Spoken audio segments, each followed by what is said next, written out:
Hey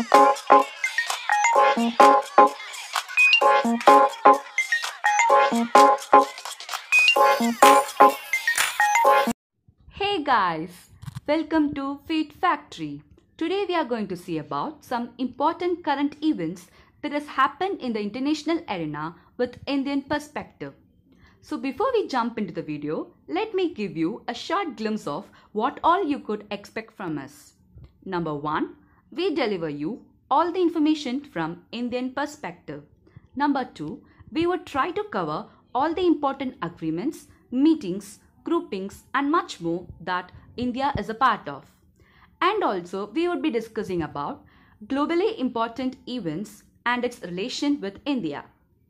Number 3. Since we are discussing about international events, there is a greater chance that you might not understand certain words or organization. But rest assured, we would try to make it so simple, and if at all there is any doubt, feel free to drop your comments. I think this is more than enough to let you know what we are going to do in the upcoming videos. Oops, I almost forgot something. Yeah, this information we provide would be super useful for those students and aspirants who wanted to crack exams like UPSC, TNPSC and other state board exams. So, if you are one such aspirant or if you know some of your friends aspiring to crack those exams, then this video is just for you guys. Let's jump into the video now. Today we will discuss about two international events. First one is TIR Convention. So what is TIR Convention? It is the international transport system under the auspices of the UN Economic Commission for Europe, that is UNECE. It facilitates the seamless movement of goods within and amongst the parties to the convention. And in June 2017, India became the 71st country to ratify or sign the TIR Convention. So why are we discussing it now? Because last year, in March 2019, the first shipment under the United Nations Transports International Routes TIR Convention arrived in India from Afghanistan through Iran's Chabahar port. The consignments arrived at port of Nhava Sheva, Mumbai and Mundra. Now let us see what are India's advantages of being a part of this convention. First one is, it will help in increasing the ease of doing business index. So increasing the export and trade with the other countries will increase the ease of doing business index and also attract more countries to do business in our country. So ease of doing business index is nothing but a ranking system that was established by World Bank Group. It considers different parameters to define how easy it is to do a business in our country.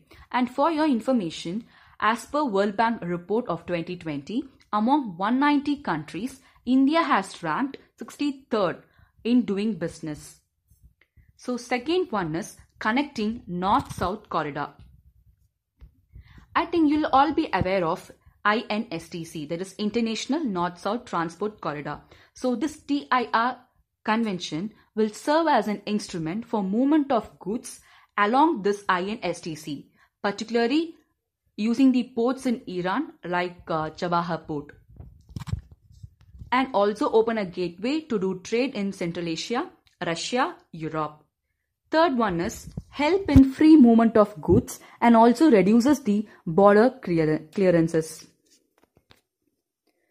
Fourth one will be, it will motivate small MSMEs, that is micro, small, medium enterprises, to expand their business by exporting more under this convention. Fifth one will be in strengthening India's trade relation with the BBIN and BIMSTEC, where BBIN is Bangladesh, Bhutan, India, Nepal. BIMSTEC stands for Bay of Bengal Initiative for Multi-Sectoral, Technical and Economic Cooperation. So this TIR convention will make more convenient for our smaller neighbor to do trade with our country. Also, the importance of this event highlights the importance of Chabahar port. Iran's Chabahar port is strategically important for India to get access to the Central Asian countries as we are blocked by Pakistan and China. And this port tends to be a permanent alternative route to do trade with Central Asia and European countries. So this is all about TIR Convention. The next topic is UNSC Sanctions Committee. Let me give you a brief introduction on UNSC Sanctions Committee. UNSC Sanctions Committee is a subsidiary body under UNSC which is mandated to oversee sanction regimes imposed by UNSC. The Sanctions Committee is chaired by a non-permanent members of the Security Council. Currently, there are 14 Sanctions Committee in UNSC. So, what does these sanctions imply?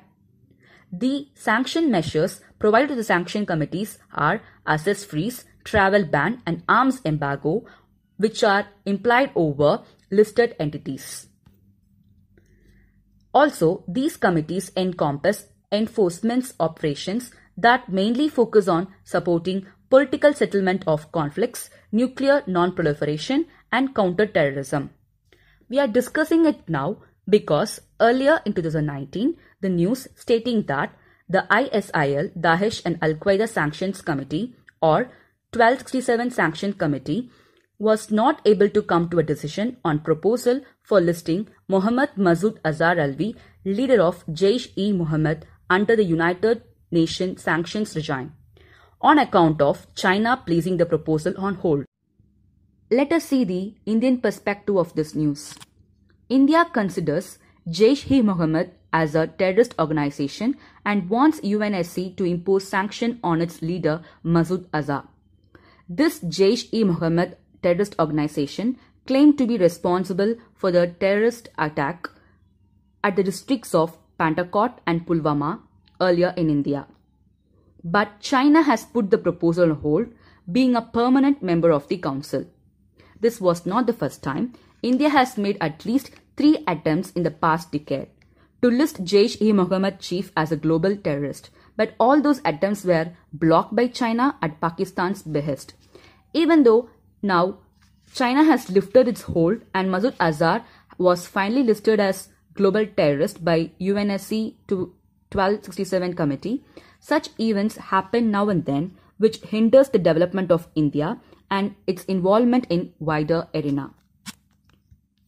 So, India's longer aspiration to be a permanent member is what India has considered about for a very long time. Thus, India is aspiring to become permanent member of UNSC, and it is also the only solution to place a strong hold in international politics and governance. So, this is all about UNSC Sanctions Committee. Let us practice some questions on the topics discussed.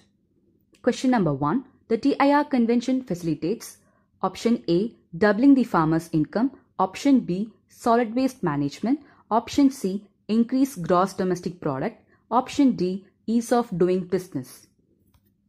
The second question is 1. The UNSC Sanctions Committee is chaired by the permanent member of the Security Council. 2. The committee can use enforcement options such as armed forces. 3. The committee can suo motu take its own decision. Choose the correct answer from the following. Option A, 1 only.